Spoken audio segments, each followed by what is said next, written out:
hydrogen is extremely unique. It doesn't behave like a lot of other gases, and even if you've worked with flammable gases, there's a lot of specific knowledge that you need to know about hydrogen and also hydrogen technologies.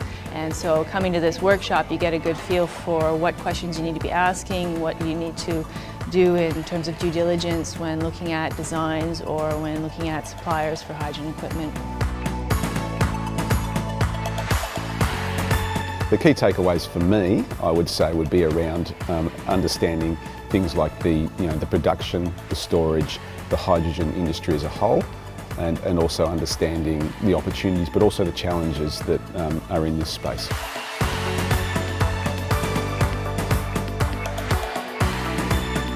It doesn't matter how many years you studied uni or what you think you know, there's always something you can learn from someone who knows much more than you with so much experience. So Cranston and Stephanie, they knew so much, and they have learnt many things which I thought I knew but I didn't know.